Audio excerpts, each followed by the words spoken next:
Welcome. Thank you for joining me in the Quip Corner with Ada. Today, I will be sharing something from my childhood that has helped make me the person who I am today. There are two quips that would work for this, and I'm not sure which is better. So please join me in the Quip Corner. I'll read both and also tell you a bit more about some of the things in my childhood that have helped me become the person I am today.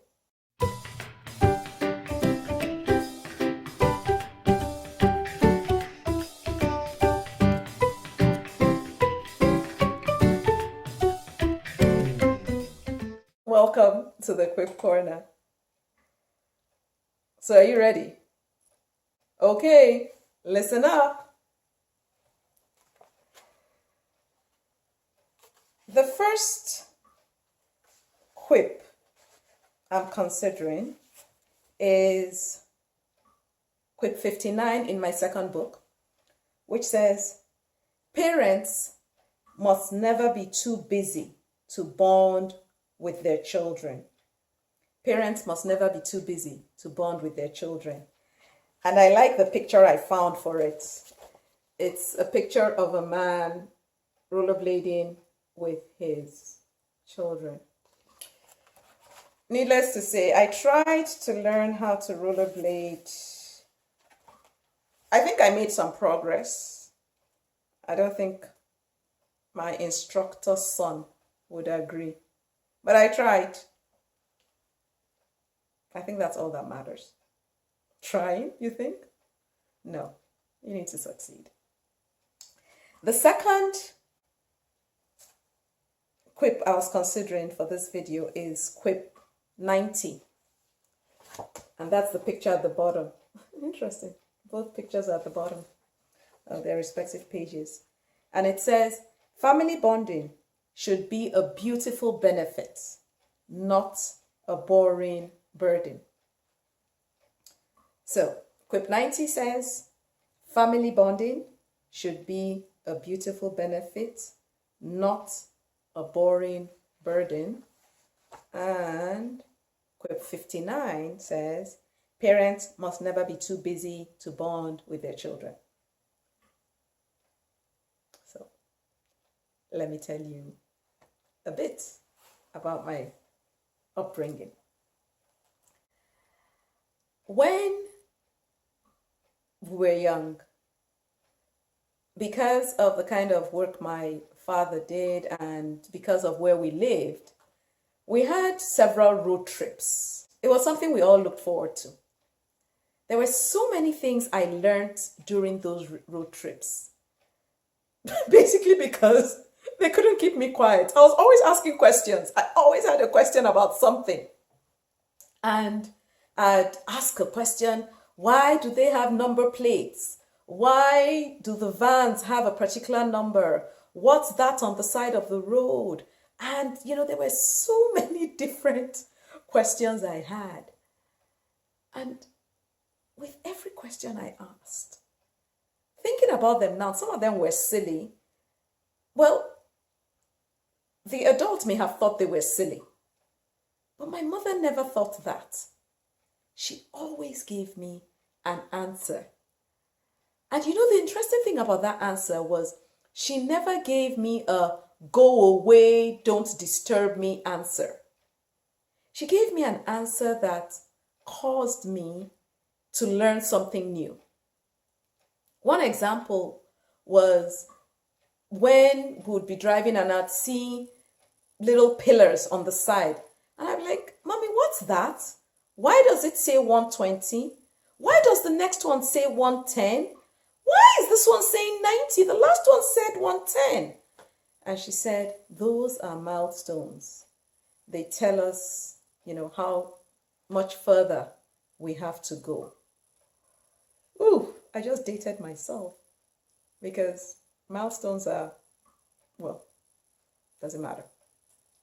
I'm still here, that's what matters. So she always gave me things like that. And we started playing with all sorts of things. We would look at maybe a number plate and say, okay, what does this stand for? What does it remind you of? Or what state is it from? Because at that time, the number plates had the letters of the states, or, for some people, they'd say provinces that they related to. Fast forward to being a mother. The number plates game is one I enjoy playing with my children. And what do? When we're going on a road trip, we look at different number plates, and I say to them, as an example, say a number plate starts with a CBY and then numbers. I'd say, what can CBY stand for? So it was almost like we created an acronym finder or an acronym developer type mindset. And as I think back to it, I realize that it has helped my children, and me, of course, think on my feet, or think on their feet. I mean, they don't think on my feet. They think on their feet. I think on my feet. But you understand what I mean. So it's really, really fun to see how we do that spontaneously. Somebody sees a number plate and says, this is what I think. And then we keep trying out different words until we find one that works for us. A few months ago, my husband and I were on a trip and we saw a number plate. And I said, oh, wow, that number plate says OMG. And we both had a good chuckle. Well, as we got closer, we found out it said something different. I won't tell you what it said. You'll need to watch the next video to find out a bit more about that, because there was a lesson. Thanks again for joining me in the Quip Corner. I'd love to read in the comments some of the games or things you did as a child that you're passing on to your children, how you bond. And of course, please vote. Which of the two quips do you think is a better fit for this video? And maybe you need to tell me why you think so. Well, until we catch up again in the Quip Corner, do take care of yourself. And don't forget to watch out for the sequel to this. Yes, maybe the title of that one should be OMG. That's an idea. Well, do take care of yourself.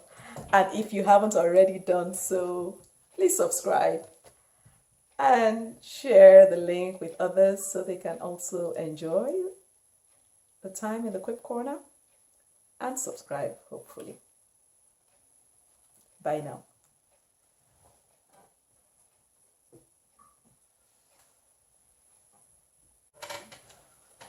Yeah, I know I said bye now, but I just remembered something.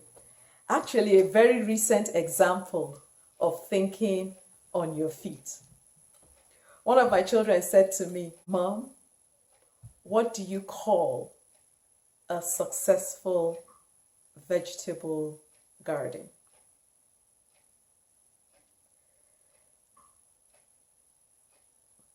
What do you think the answer to that is? When he gave me the answer, I was like, wow, that's a great answer. How did you come to that? He said, it just came to me. Oh, you're waiting for the answer, right? The answer will be in the sequel to this video. Bye now. Yes, for real. Bye now.